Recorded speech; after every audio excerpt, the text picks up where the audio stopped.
যথেষ্ট বিতর্ক দেখা দিয়েছে। আমরা উনার বিষয়ে আপনার থেকে জানতে চাই। আসলে ডক্টর জাকির নায়েক, আল্লাহ তাআলা তাকে হেফাজত করুক, আল্লাহ তাআলা তার যোগ্যতা আরো বাড়িয়ে দিক, আল্লাহ দ্বীনের খেদমতের জন্য তাকে কবুল করুক। ওনার সাথে আমার পার্সোনাল কোনো রিলেশন নেই, ব্যক্তিগত কোনো সম্পর্ক নেই। তার দেশ আমার দেশ ভিন্ন, তার ভাষাও ভিন্ন আমার ভাষাও ভিন্ন, তিনি বাংলা ভাষী নন। তার সাথে আমার কোনোদিন কথাও হয় নাই, যোগাযোগ নেই।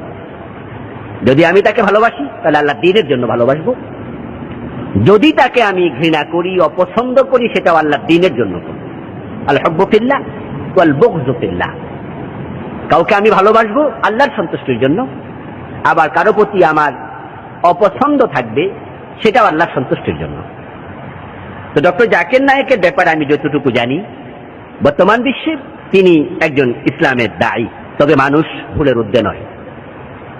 তার প্রত্যেকটি কথাই ঠিক, এটা কিন্তু আমি বলি না, তারও ভুল হতে পারে, কিন্তু এখন তার ভুলের পরিমাণ কত সেটা দেখে আমি তাকে গ্রহণ করব বা প্রত্যাখ্যান করব। যদি আমি কোনো আলেমকে, কোনো বক্তাকে, কোনো একজন দায়ীকে দেখি তার বক্তব্যের শতকরা 98 বা 99% ঠিক, 2-1% ভুল, তাহলে তাকে আমি গ্রহণ করব, তাকে আমি ধন্যবাদ জানাবো, সাধুবাদ জানাবো, তার জন্য দোয়া করব। আর তার যেটুকু ভুল, ওই ভুলটুকু আমি পরিত্যাগ করব।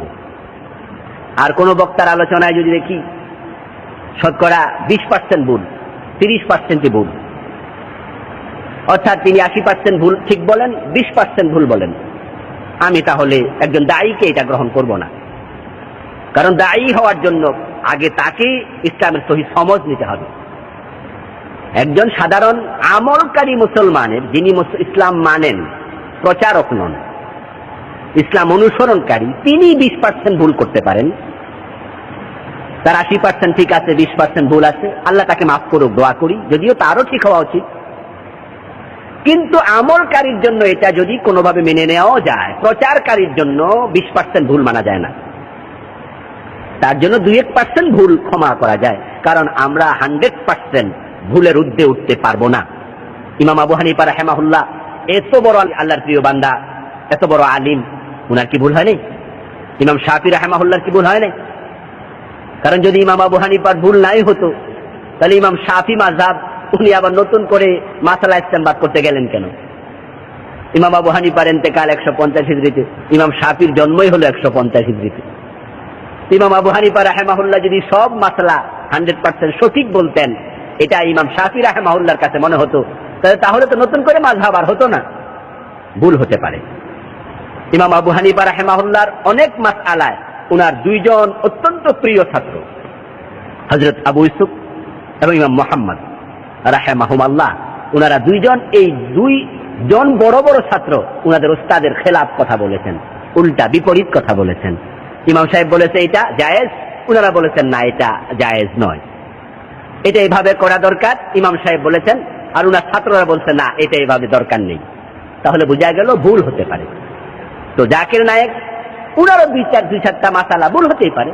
তো যখন স্পষ্ট হয়ে যাবে যে জাকির নায়েক এখানে ভুল বলেছেন, আমরা তার ভুলটাকে প্রত্যাখ্যান করব। কিন্তু 2-1টা ভুল দেখে সরাসরি তার বিরুদ্ধেই কথা বলা শুরু হয়ে যাবে, এটা কি প্রতিহিংসা নয়? আজকে দেখা যাচ্ছে আমাদের দেশে কতিপয় আলেম, আল্লাহ তাদেরকে বুঝ দান করুক, ওনাদের জন্য আমরা দোয়া করি, ওনারা জাকির নায়েকের বিরুদ্ধে নির্লজ্জভাবে কথা বলছেন, আক্রমণাত্মক কথা বলছেন। অথচ আমরা দেখেছি যে জাকির নায়েকের আজকে স্যাটেলাইট চ্যানেলের প্রচারের মাধ্যমে অনেক এমন সমাজের ভিভিআইপি মানুষ, যারা একবারে লিটারেট পারসন, আপনার এতটা উঁচু মানের গবেষক, তাদেরকে আমরা স্বীকৃতি দেই, তাদের এলেম আছে, জ্ঞান আছে, বুঝ আছে, কিন্তু জেনারেল লাইনে সে বুঝটা, তো জেনারেল লাইনে অনেক বড় শিক্ষিত উনি। এখন বেশি বড় শিক্ষিত উনি নিজকে মনে করার কারণে আমরা যারা মসজিদের ইমামতি করছি, মাদ্রাসায় মুহাদ্দিসি করছি, মাহফিলে ওয়াজ নসিহত করছি, উনারা আমাদের ওয়াজ শুনতে আসেন না। কেন আসেন না? উনারা ভাবেন মসজিদের ইমাম সাহেব, মাদ্রাসার মুদাররিস সাহেব, উনি আর কি বলবেন। উনারা আমাদেরকে এই যে আন্ডার এস্টিমেট করা, এটা করার কারণে দেশের বড় বড় শিক্ষিত ইঞ্জিনিয়ার, গবেষক, ডাক্তার, পিএইচডি হোল্ডার, পণ্ডিত, অনেককে আমরা আমাদের ওয়াজগুলো শোনাতে পারছি না, তো দেশটা কিন্তু তারাই পরিচালনা করছে। এই ওয়াজটা জেনারেল মানুষকে শোনানোর চেয়ে তাদেরকে শোনালে বেশি উপকার হতো, তারা মানলে বেশি উপকার হতো। আলহামদুলিল্লাহ আপনারা মানছেন, আপনারা মানার কারণে উপকার হচ্ছে, কিন্তু তারা শুনলে বেশি উপকার হতো। এখন ওরা তো আমাদের ওয়াজ শুনতে আসে না, আমাদেরকে আন্ডার এস্টিমেট করে। মোল্লা মানুষ, মৌলবী মানুষ, ওনারা কি বোঝে? কিন্তু ডক্টর জাকির নায়েক উনিও তাদের মতো জেনারেল লাইনে শিক্ষিত।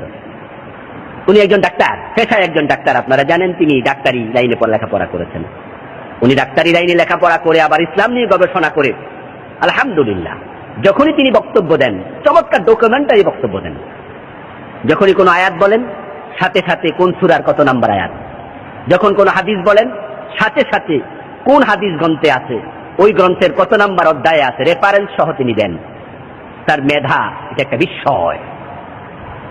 আমরা যারা আলেম হয়েছি আলহামদুলিল্লাহ, আমরা কোরআন হাদিস কিছু পড়েছি, কিন্তু আমরা ডকুমেন্টারি কথা বলতে পারি না, যেটা বুখারী শরীফের এত নম্বর হাদিস, এটা কোরআন শরীফের অমুক সূরার এত নম্বর আয়াত, এটা কিন্তু আমরা অভ্যস্ত নই। এটা জাকির নায়েক থেকে আমরা শিখতেছি, যে উনি সাথে সাথে রেফারেন্স দেন। আমি বিস্মিত হই উনার আলোচনা যখন শোনার সুযোগ হয়। হ্যাঁ, কোনো স্যাটেলাইটের মাধ্যমে অথবা কোনো ক্যাসেটে উনার আলোচনা শুনি, তখন অবাক হয়ে যাই যে তিনি শুধুমাত্র কোরআন এবং হাদিসই জানেন না, উনি বেদ পড়েছেন, গীতা পড়েছেন, বাইবেল পড়েছেন, ত্রিপিটক পড়েছেন, উপনিষদ পড়েছেন, মহাভারত পড়েছেন, রামায়ণ পড়েছেন, তাওরাত পড়েছেন, ইনজিল পড়েছেন। হ্যাঁ, ওল্ড টেস্টামেন্ট, নিউ টেস্টামেন্ট, আজকের আধুনিক যে বাইবেল, তিনি যখন কথা বলেন প্রতিটা থেকে তিনি উদ্ধৃতি দেন। তার উদ্ধৃতিগুলো দেখে এবং তার বলিষ্ঠ বক্তব্য, যৌক্তিক কথাবার্তার কাছে অনেক হিন্দু এবং খ্রিস্টানদের ধর্মগুরুরা পর্যন্ত মাথা হেট করে, মাথা নুইয়ে বসে থাকে। ইসলামের শ্রেষ্ঠত্ব তিনি প্রমাণ করছেন বিজাতিদের কাছে।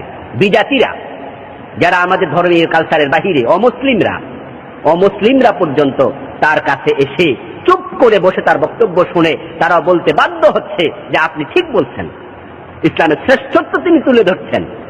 এটা কি আপনার কাছে মজা লাগে না? তো আমরা যারা দেশের এলিট পার্সনদেরকে ওয়াজ শোনাতে পারছি না, স্যাটেলাইটের মাধ্যমে ডক্টর জাকির নায়েক তাদের বাসায়, তাদের বাড়িতে ইসলামের দাওয়াত পৌঁছিয়ে দিচ্ছেন। এবং তার যৌক্তিক বক্তব্য যখন তিনি তুখোড় ইংরেজিতে বক্তব্য দিয়ে থাকেন, তখন ওই যে আমাদের দেশের পণ্ডিতরা, তখন তারা গালে হাত দিয়ে হ্যাঁ বসে বলে, হ্যাঁ তো না, উনারটা শোনা যায়। তাহলে উনি আমাদের একজন আপনার সহযোগী, দ্বীনের প্রচারের একজন সহযোগী, কিন্তু উনার বিরুদ্ধে আজকে ফতুয়াবাজি চলছে। আজকে ওনাকে এমন কথাও বলা হচ্ছে উনি নাকি ইহুদিদের দোসর। আস্তাগফিরুল্লাহ, আল্লাহ আমাদের মাফ করুক। ডক্টর জাকির নায়েক তার দাওয়াতের কারণে কাফের মুসলমান হচ্ছে, হিন্দু মুসলমান হচ্ছে, খ্রিস্টান মুসলমান হচ্ছে, ইহুদি মুসলমান হচ্ছে। ইভেন কি কাবা শরীফের সবচেয়ে বড় ইমাম যিনি আব্দুর রহমান আস-সুদাইস হাফাজাহুল্লাহ, আব্দুর রহমান আস-সুদাইসের মতো বিশ্ববিখ্যাত আলিম ডক্টর জাকির নায়েকের প্রোগ্রামে হাজির হয়ে যান এবং তাকে উৎসাহ দেন, তাকে দ্বীনের পক্ষে আরো এগিয়ে যাওয়ার জন্য তাকে উনি উৎসাহ যোগাচ্ছেন। আর আমরা উনার বিরুদ্ধে কথা বলছি। আসলে ভাইয়েরা একটু বুঝুন। হ্যাঁ, কেউ কেউ বলে হুজুর উনি শার্ট গায়ে দেন, উনি প্যান্ট পরে, উনি টাই পরে। আরে ভাই, তাহলে আপনি উনার প্যান্ট, টাই, শার্ট, আমি সে বিতর্কে যাচ্ছি না শার্ট পরা জায়েজ কি জায়েজ না, বরং আমি বলতে চাই যদি আপনি উনার শার্ট আর প্যান্টে দোষ পান তো ফতুয়ার দোষ ধরছেন কেন? প্যান্টে দোষ ধরেন, আপনি শার্টের দোষের কথা বলুন। জাকির নায়েক মঙ্গল গ্রহে থাকেন না, উনি তো পৃথিবীর মাটিতে আছেন নাকি, ভারতে থাকেন, কাছের দেশ আমাদের। উনি আপনি ইচ্ছা করলে তার কাছে যেতে পারেন, ইচ্ছা করলে তাকে টেলিফোন করতে পারেন, মোবাইলে যোগাযোগ করা যায়, তাকে চিঠি লেখা যায়। যদি আপনি সত্যিকার অর্থে তাকে ভালোবাসেন, তার কল্যাণ চান, তাহলে উচিত হচ্ছে তাকে সংশোধন করার জন্য আপনি ফোন করা। আপনি তার কাছে যাওয়া, যে 5 জন আলেম মিলে ভারত যাওয়ার জন্য ভিসা লাগান, ওখানে তার কাছে গিয়ে বলেন যে ভাইজান আপনার আলোচনা ইসলামের উপকার হচ্ছে, আলহামদুলিল্লাহ আপনি ভালো বলছেন, তবে এই মাসালাগুলো আপনি ভুল বলছেন। তাকে আপনি দলিল দিয়ে যদি তাকে বুঝাতে চেষ্টা করেন, তিনি যদি আপনার বুঝ না মানে, তাহলে তো আপনার দায়িত্ব শেষ। তারপরে তখন আপনি বলতে পারেন যে জাকির নায়েকের এই মাসলাগুলো আমরা ওনাকে বুঝাতে চেষ্টা করেছি, উনি বুঝতে চান না। কিন্তু আপনি তাকে বুঝাতেও গেলেন না, তাকে মোবাইলও জানালেন না, সংশোধনের চেষ্টা করলেন না, তার বিরুদ্ধে মাঠে ময়দানে বক্তৃতা দিচ্ছেন। তার বিরুদ্ধে আপনি ফতোয়া দিচ্ছেন, তিনি ইসলাম থেকে খারিজ হয়ে গেছেন। বিস্ময়কর বিষয়, এগুলো প্রতিহিংসা। এখান থেকে আমাদের ফিরে আসা উচিত। যেখানে আজকে মুসলমানদেরকে অনেক ভাগে ভাগ করার জন্য কাফেররা ষড়যন্ত্র করছে, আল্লাহ তাআলা বলছেন উল্টাটা, ওয়াতাসিমু বিহাবলিল্লাহি জামিআন ওয়া লা তাফাররাকু, যে তোমরা আল্লাহ তাআলার বিধানকে ঐক্যবদ্ধভাবে আঁকড়িয়ে ধরো। আল্লাহ বলছে এক হও, কাফেররা বলছে বিচ্ছিন্ন করো। এখন আপনিও যখন আলেমদের মাঝে দ্বিধা বিভক্তি তৈরি করবেন, তাহলে তো আপনার কাজটা কাদের কাজ হয়ে যাচ্ছে, এটা আপনাকে বুঝতে হবে। তাই মুসলমানদের মাঝে একতা তৈরি করুন, দ্বিধা বিভক্তি তৈরি করা দরকার নেই। ভুল যদি হয় ভুলটাকে ভুল বলুন, বাকিটুকু সাধুবাদ জানান, ধন্যবাদ জানান। আপনি বড় জামা গায়ে দিয়ে বড় আলেম হয়ে যাবেন, আরেকজন শার্ট গায়ে দিয়ে তার এলেম হবে না, এটা তো নয়। এটা তো নয়। জামা কি আপনি খোলেন না? বাসায় গিয়ে তো আপনি আপনার গা থেকে আপনি জামা খুলে রাখছেন, তখন কি আপনার এলেমও চলে যাচ্ছে নাকি? উনি শার্ট গায়ে দিয়েছেন তাই বলে কি উনি কোরআন হাদিস শিখতে পারবেন না? এটা নয়। এতটা কনজারভেটিভ হওয়া, এতটা হীনমন্যতায় ভোগা দরকার নেই। এখানে আরেকটি বিষয় আমি যোগ করতে চাচ্ছি, সেটা হচ্ছে জাকির নায়েকের সাথে আমাদের কিছু কিছু মাসালা অমিল আছে। আসলে অমিল থাকা তো অস্বাভাবিক নয়, অমিল তো অনেক আগ থেকেই ছিল। হানাফি মাযহাবের লোকেরা যেভাবে নামাজ পড়ছেন, শাফি মাযহাবের লোকদের সাথে সে নামাজ কি মিলছে নাকি সব জায়গায় 100% না। আমরা হাত তুলছি কান পর্যন্ত, ওনারা হাত তুলছে কাঁধ পর্যন্ত। আমরা হাত বাঁধছি নাভির নিচে, ওনারা হাত বাঁধছেন বুকের উপরে। তাহলে একটু অমিল তো আগেও ছিল। ইমাম শাফি রাহিমাহুল্লাহর বক্তব্য ইমাম আবু হানিফা রাহিমাহুল্লাহর সাথে মিলে নাই, ইমাম শাফি তার ইমাম মালিকের সাথে মিলে নাই। এরকম অমিল তো নতুন না, কিছু কিছু মাসালায় অমিল থাকবেই। এই অমিলের কারণে আমরা কি কেউ ইমাম শাফিকে ফতোয়া দিয়ে ইসলাম থেকে খারিজ করে দিচ্ছি, বা ওনার বিরুদ্ধে আমরা ফতোয়াবাজি করছি? ইমাম মালিক রাহিমাহুল্লাহর বিরুদ্ধে আমরা কি কেউ ফতোয়া দিচ্ছি? না। তো জাকির নায়েক সাহেব উনিও হয়তো হানাফি মাযহাব অবলম্বন করেন না, উনিও হানাফি মাযহাবের লোক নয়। তো যার কারণে ওনার সাথেও আমাদের কিছু কিছু মাসালা দ্বিমত থাকবে। কিন্তু এই দ্বিমত দেখেই উনি আমাদের মাযহাবের আলোকে কেন কথাটা বললেন না, তাই আপনি ওনার বিরুদ্ধে কথা বলবেন, এটা কিন্তু হবে না। কারণ আপনি দেখবেন যে উনি যে কথাটা বলেছে সেটা হাদিস সম্মত কিনা। যদি সেটাও হাদিসে থাকে, তাহলে আপনি ওই হাদিসকেও শ্রদ্ধা করতে হবে। কারণ যখন তিনি একটি হাদিস বলার কারণে ওই হাদিসটি আপনার মাযহাবে নাই বা মিলে নাই, তো না মিলার কারণে ওই হাদিসের আমল আপনার মাযহাবে না থাকার কারণে আপনি উনাকে যখন কোনো আঘাত করবেন, আলটিমেটলি তখন কিন্তু হাদিসটার উপরে আঘাতটা চলে যাবে। এজন্য আপনি দেখবেন যে উনার বক্তব্যটা কোরআন হাদিস সম্মত কিনা। যদি কোরআন হাদিস সম্মত হয়, তাহলে আপনি বলুন যে হ্যাঁ, এটাও হাদিসে আছে, আমরা যেটা আমল করি এটাও হাদিসে আছে। উনারা ওই হাদিস আমল করছেন, আমরা এই হাদিস আমল করছি। এই উদারতার দৃষ্টিভঙ্গি পোষণ করুন। এজন্য আসুন আমরা একটু উদার হই, আমরা কালোকে কালো বলি, সাদাকে সাদা বলি।